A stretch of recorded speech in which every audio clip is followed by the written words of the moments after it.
Hey guys, and welcome back to Z3 Cubing. Today I'm going to be unboxing the biggest Rubik's Cube and the smallest Rubik's Cube that you can buy. Alright, so today I have a very extreme unboxing for you guys. So extreme in fact that I've had to totally redo my camera setup, get a wider angle lens, and a different table just to be able to fit the box in frame. Inside of here we have the two extremes of cube sizes. We have the biggest mass-produced 3x3 and the smallest mass-produced 3x3. And by mass-produced, I just mean a product that they make a bunch of and that would be conceivably sitting in a warehouse for you to order online. So here we have a bunch of packing material for us to pop later. We have a receipt. I bought all these puzzles from thecubicle.com. You can use discount code Z3Cubing for 5% off anything from the store. So now the tricky part is, how do we get the cube box out of the box? Okay, that was easy enough. Let's get rid of that. This box is a little bit more manageable. It says Sightlun. I guess it's like a brand name. The world's first big magic cube. That seems a little bit subjective. And of course, giant magic cube. The diameter is 30 centimeters long.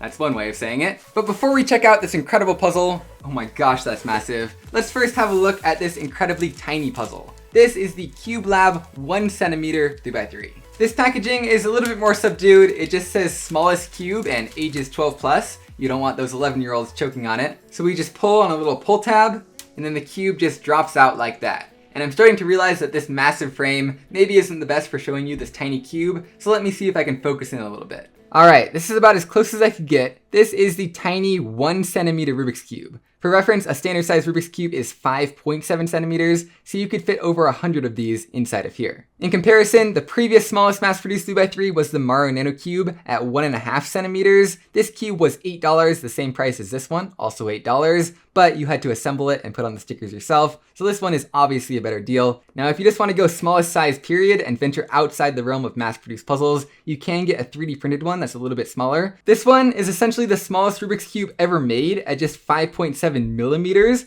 1/10 the size of a normal cube. But like I said, it's not mass produced, it's 3D printed. It costs a ridiculous amount of money and it broke on my first turn, so it doesn't really count. This one is the closest you can get for normal people. And speaking of first turns, let's go ahead and try and turn it. It's actually not that hard to turn, and the turning is super smooth. Yeah, it's just super easy. The hard part, of course, is just holding it, but once you're able to get that turn going, I mean, yeah, it turns perfectly. Much better than the Mario Nano Cube even. So there's a real quick checkerboard. Looks pretty cool. I'm gonna hold off from doing a full solve until later in the video, when I'm gonna actually compare how long it takes me to solve the little tiny one compared to the massive one. I'm actually not sure which one's gonna win. Regardless, if you're looking for a tiny Rubik's Cube, or even just a fun cubing novelty in general, I would absolutely recommend the Cube Lab 1 centimeter 3x3. This is a really fun puzzle, and I would absolutely keep this on my desk just to play with it. For $8, you really can't beat it.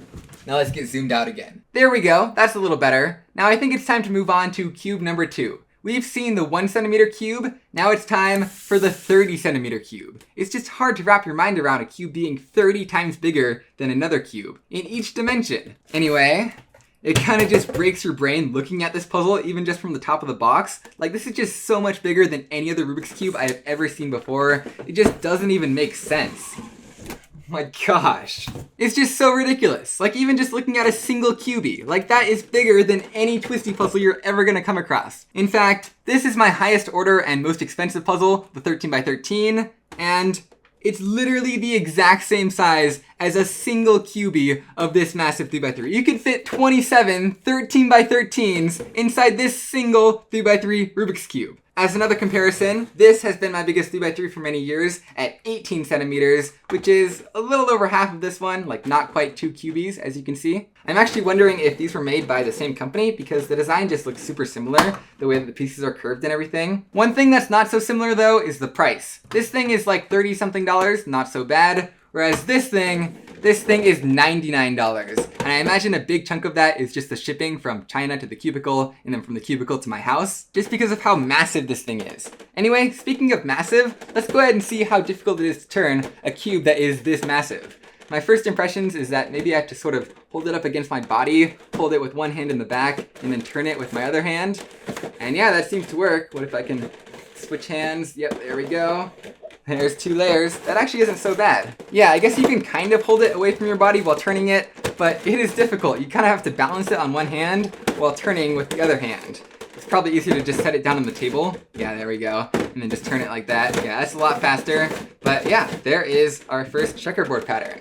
That's incredible. I will say that the shades look pretty nice, except for maybe the red and orange. They seem a little bit too close to each other, a little bit dull, but you know what? I'm not complaining. Suddenly the thing that I'm most curious about is taking this apart. Let's see if it's just as easy to do as on most cubes. So we turn it 45 degrees and then pop an edge out. Oh, yep, that's pretty easy.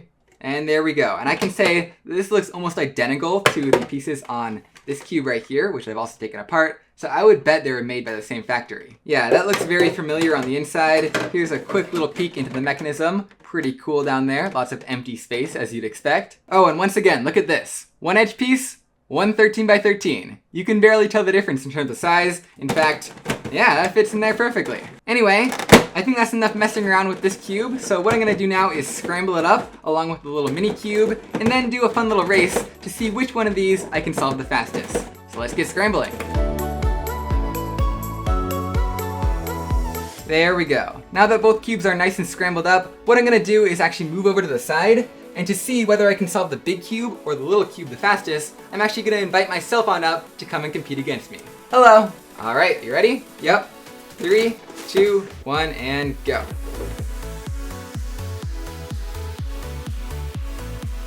And F2L complete. Oh man, already?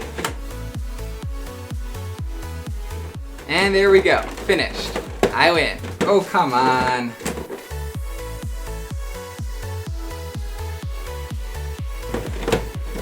There we go. That was the longest F perm I have ever done. Finally. Well, I won, so I get to finish the video. Fine then.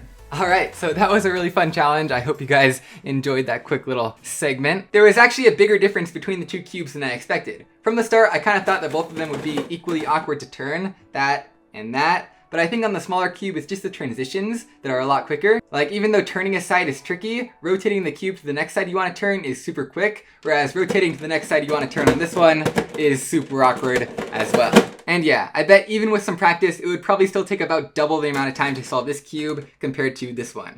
And this one's so small, I mean, you could just drop it inside of that cube. Just everyday problems. I drop my Rubik's Cube inside my other Rubik's Cube, and I gotta shake it back out again. There it is. So yeah, this cube is 1 centimeter, this one is 30 centimeters. That means you could fit 27,000 of these inside of here. That is an incomprehensible number of tiny Rubik's Cubes, and it would cost, what, like $200,000 to match these two in volume? So I guess if you're going for volume per dollar, this is actually a pretty good deal at $99. Anyway, I think those are enough mind-blowing numbers for today. I already mentioned my recommendation on this cube right here. As for this one, I mean, you gotta be a little bit crazier to spend $99 on a single 3x3. But if you're willing to spend that much money to just get a massive cube and you think you'll like it, then I guarantee you that you will like it. I'll put the links to where you can buy both of these down in the description. Anyway, yeah, like I promised, this has been a very extreme unboxing, namely 2 extremes, large and small, and I really hope you all enjoyed as much as I enjoyed making it. Let me know what other kind of crazy cubes you want me to unbox in the future. But that's pretty much it. I'll see you guys next time.